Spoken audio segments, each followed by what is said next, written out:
Hey everyone, welcome back. Today I'm going to make red lentil tofu. This is called Burmese tofu, is my understanding. I have seen a lot of different recipes for this on the YouTubes, and I have tried making it before.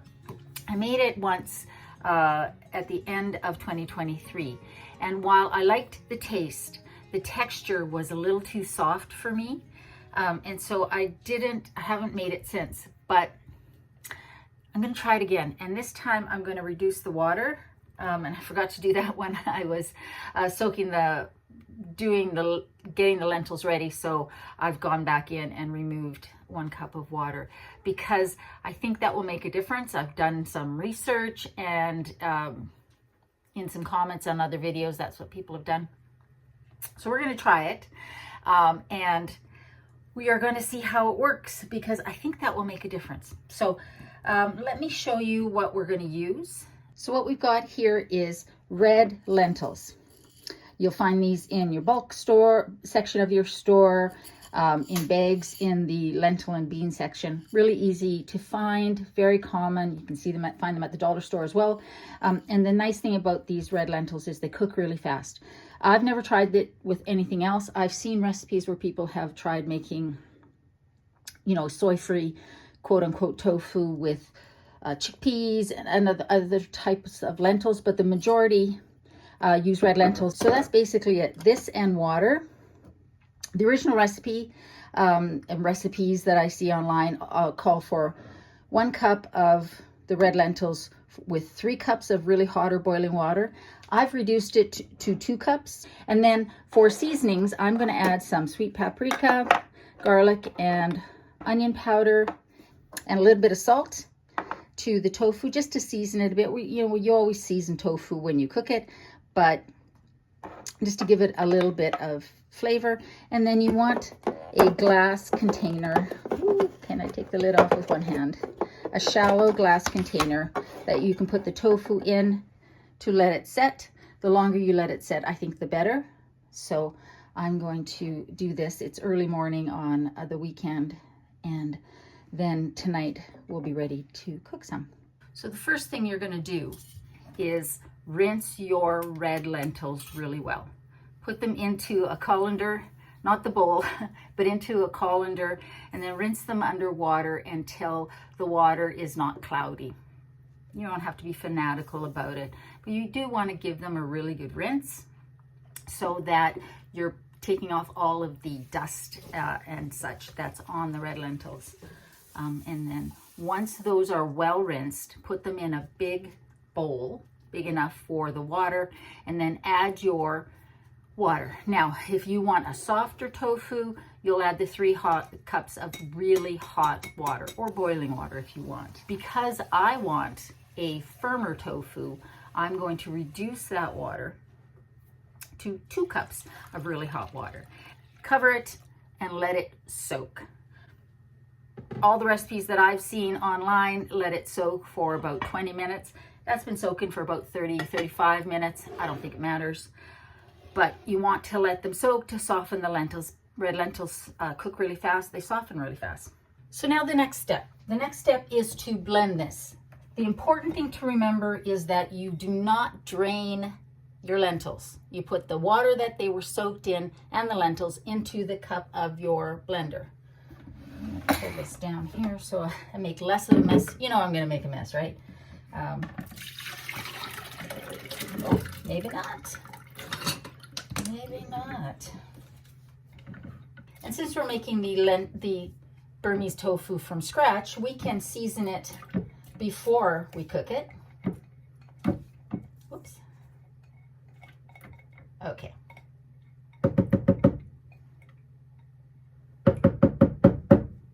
All right, so we have the lentils inside the blender. Now, I do think a high-speed blender works best for this, but you can use your regular blender if that's all you have. You just might need to blend it for a little bit longer because we want this really smooth.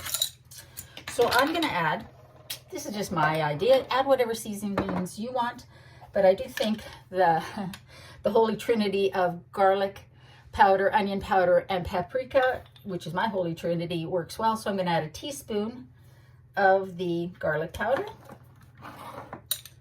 a teaspoon of onion powder, a half a teaspoon of sweet paprika. You could also use smoked, and a half a teaspoon of salt, or to taste. That's not salt, that is onion powder. Okay, salt, a half a teaspoon of salt. Again, you can season this after as well, but hey, we're blending. We might as well season now. Now comes the noisy part, and we are going to blend this up really well. It will depend on your blender, but you really want it as smooth as possible.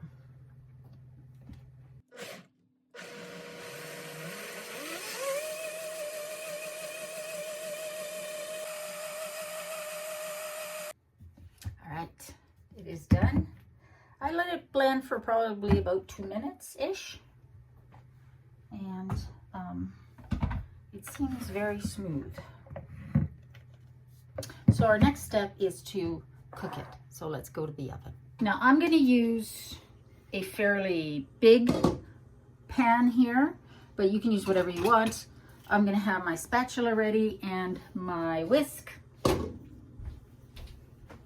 because we're going to start with the whisk, and then as it gets thicker, we're going to go to the spatula. Don't know why I said it that way. Okay, let's turn this on.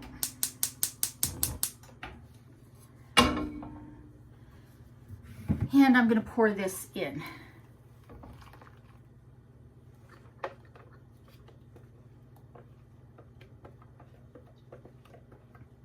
It's really important that you do not let this burn. So I'll probably move this to a less intense burner in a second, but I just want to get it going. It will start to thicken pretty quick. Should start with the whisk. The reason you want to make sure that you are constantly stirring is that you don't want lumps. Nobody wants any lumpy tofu. Oh my God. Yep. No, I did. I thought I forgot to add the spices for a second there. Okay.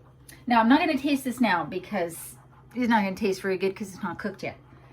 But, and also the fact is we always spice and season our tofu when we're cooking it.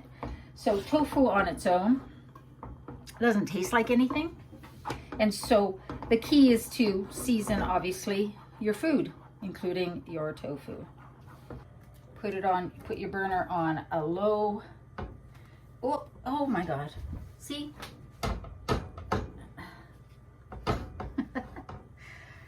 Yeah. Try not to splash it out. Keep your burner on low, and let's just keep stirring this. It's going to thicken quite a bit. It'll get kind of thick and lumpy before it gets smooth again as it thickens.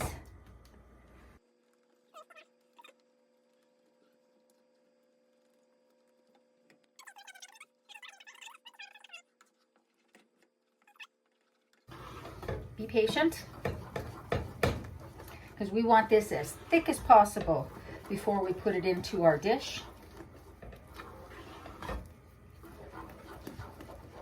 The more water we can cook off now, the more solid our tofu is going to be.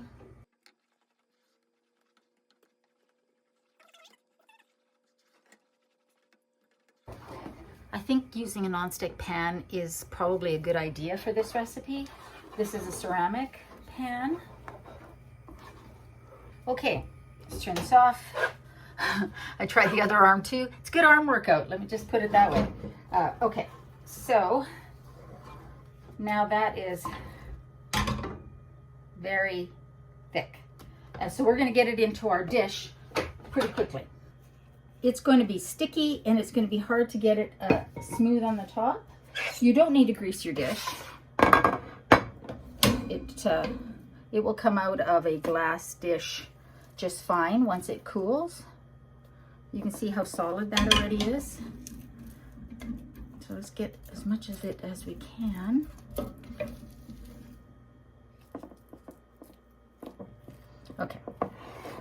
So, all right. I mean, it's not critical that it be perfectly smooth. It's just the OCD in me that wants it nice and smooth. Actually, it's quite tasty. Those little bit of seasonings made a difference. Okay. There we go. Now I'm gonna let this cool on the counter for just a few minutes so it's not smoking hot when it goes in the fridge. And then I'm gonna put it in the fridge, uncovered. Maybe just set it on something like this, but leave it uncovered in your fridge for several hours, overnight. You know, the longer the better, because it will firm up, and we don't want to keep the steam in there. We want it to dry out again as much as possible. I know it's going to taste good. I'm just hoping that by reducing that water from 3 cups to 2 cups, it will give it a firmer texture, which is something that I like better. Now, keep in mind, this is not the kind of tofu that you can put in soups and stews and things like that. It will dissolve. It's not traditional soybean tofu. But you can coat this, fry it, air fry it, bake it in your oven, which is what we're going to do. We're going to season it and probably air fry some of it to put over some rice and some veggies. But yeah, that wasn't so hard. I mean, the hardest part was stirring the tofu in the pan to thicken it up. That was a workout. So if you have somebody else at home who can take a turn, great. If not, use your non-dominant hand as well. Get a workout on both sides. So I'm going to see you back here once this is cooled and we're ready to cook it. Our red lentil tofu has been sitting in the fridge for 6 hours. So I think it's time to take it out. And see how it's doing. So, oops. I would say the longer you let it sit, the better. But for the purposes of dinner and our video, we're going to cut into this. I do also want to say that this is not my recipe. And it's technically not a Burmese tofu recipe either, because Burmese tofu is made with chickpea flour. The 2 recipes that I'm basing mine off of and that I tried originally are Simnett Nutrition, Derek's recipe, and also It Doesn't Taste Like Chicken, Sam's recipe. They're both exactly the same. 3 cups of water to 1 cup of red lentils. I wanted to find a way to make it a little denser, so it had a bit more chew. So that's why we've gone to a 2-to-1 ratio for this recipe, 2 cups of hot water to 1 cup of red lentils. And I may actually try it with 1-to-1 at some point if this isn't dense enough. But let's, with clean hands, let's see if this comes out. You shouldn't need to oil it or anything like that. It should just pop out. There we go. So it's nice and firm.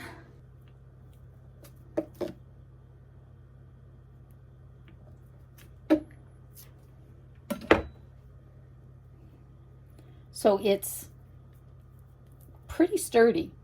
It's definitely sturdier than when I had the 3-to-1 ratio. I'm going to cut about half of this. Yeah, I think that'll be about enough. Where's my container? Because I'm going to air fry some. Whoopsie. For dinner tonight. And what I'm going to do is I'm going to just toss it in a little bit of this Szechuan peanut satay sauce. But you can just put salt and pepper. You can do whatever you want. But I'm going to do this, and I'm going to make the cubes quite small. Again, because I want it to crisp up on the outside and not be too soft on the inside. So just throw those in there.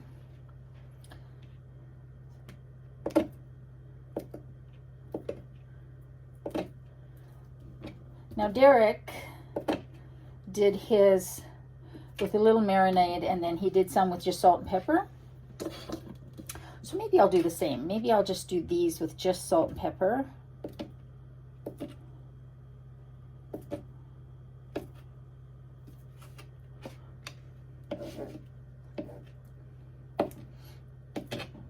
Okay. So for this portion, I'm just going to put a little bit of this on here, not a lot, because I don't want it to be soupy, but I just want it to have a little bit of sauce on it, and the sauce should help it brown up. And then I'm going to use more in my bowl because I'm making a little bowl. Right now in the oven, I've got sweet potatoes roasting, sweet potato cubes. And then I'm going to put some broccolini in there in a second to roast that. Okay, so I'm just going to cook these like that. And they're going to go in here just individually.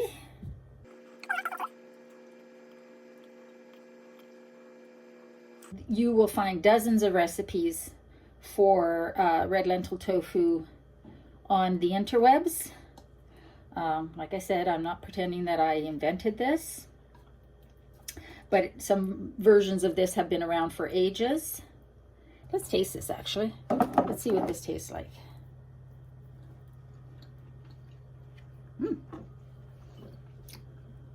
It's very mild, but like Derek said, I totally agree. I'm glad that I put a little bit of seasoning in there. Okay, so I'm going to spray this a little with the oil just to get the salt and pepper to stick to it. And then we are going to just put salt and pepper on it. Because sometimes you just want something a little bit more neutral.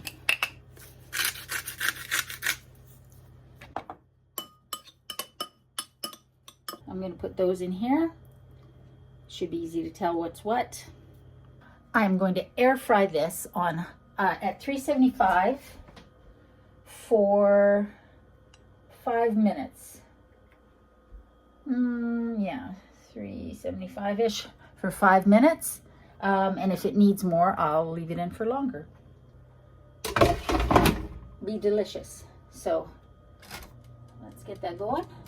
Well, I might actually do it for 10 minutes because I haven't preheated my air fryer. I never do. So I'm going to put it at just about 375 for 10 minutes, and I will see you back when that's done. Hello. Yeah. Let's have a look at this. So you can see how crispy this is. This is the one with that I put the Szechuan sauce on. So let's break it open. Can you see that? The inside is firmer.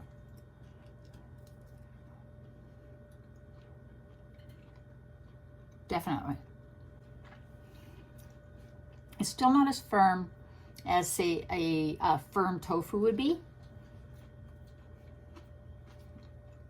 But for me, much better than the 3-to-1 ratio. I think next time I'm going to try 1-to-1 or 1.5-to-1. Okay, so this is the salt and pepper one. Just want to see how the taste differs.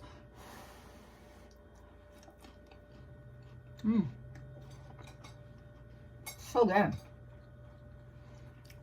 Salt and pepper. Definitely delicious. Let me plate up my supper and then we'll give it a try all together. So let's give this a try.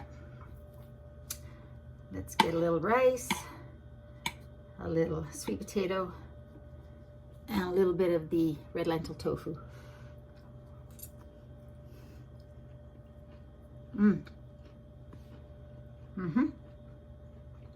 That's delicious.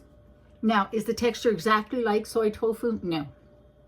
I don't think it's intended to be, but it's a great replacement for anybody who can't eat soy, doesn't want to eat soy, doesn't happen to have any tofu in the house and wants to make a recipe like a bowl like this. Red lentil tofu itself doesn't have a whole lot of flavor.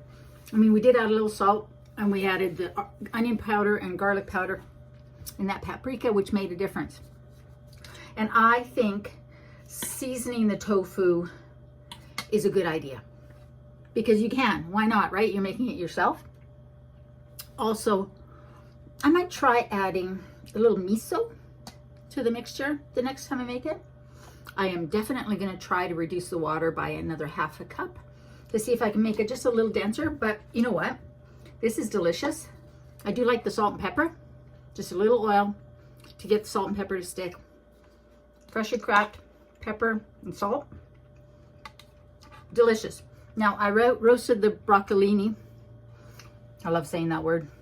With this Silk Road Spice Merchant ginger sesame seasoning. This has onion and garlic and sesame and orange peel and salt. So I just drizzled a little bit of the toasted sesame oil on the broccolini and then sprinkled this on there and roasted it. And it came out really good. It's a mild flavor, but it's really delicious. I'm not gonna put the broccolini in my mouth right now because then I'll have broccoli in my teeth. But you know what I mean. Otherwise, super simple, easy to do. The hardest part of this recipe was stirring it while it thickened. That was it. So very simple, very easy, and really economical because split red lentils are cheap and you can buy them anywhere and you know exactly what's in there. Not that tofu has a lot of weird ingredients, especially because most tofus are organic. So they're made from organic soybeans, which means that they're non-GMO and don't have a bunch of pesticides on them before they're made into tofu. And it's an excellent source of protein, but if you don't want to eat it for some reason, then red lentil tofu is an option. And you can also, like I said, Burmese tofu is traditionally made with chickpea flour. And I got my inspiration from Derek at Simna Nutrition and Sam at It Doesn't Taste Like Chicken. Both of those will be linked down below because I didn't invent this and neither did they, as they say in their recipes, in their videos, because this has been around for ages. So I'm gonna eat this for dinner and it's going to be delicious. And I might even put a little bit more of that sauce on it because these President's Choice sauces, this is the Szechuan peanut sauce, they're really good. So I'm gonna put a little bit more on this and then I'm gonna have it for dinner. So I hope you guys give it a try. Let me know if you do. Let me know if you've ever made this before, what you thought of the texture. I guess I have to just get used to the fact that it's not exactly like soy tofu, which of course it isn't, but reducing the water to a two cups water to 1 cup lentils ratio made a big difference. And I think I'm going to try 1.5 cups to 1 cup of water to 1 cup lentils. I think that will still be enough water to blend it, because that's the thing, right? You can't go too low because then you won't be able to blend it. If you are subscribed, check to make sure you're still subscribed, if that makes sense, because I've heard from a couple of you guys that you are subscribed but suddenly you've been unsubscribed and you weren't seeing the videos. So just check. I've seen other creators mention that as well. So do that. Subscribe if you're not already, and give the video a thumbs up. Share it with somebody you think might like it. Before this gets cold, I'm going to go eat it. I hope you guys are doing well. I hope you're staying safe. In a world where you can be anything, be kind, eat good food. I love you, and I'll see you next time.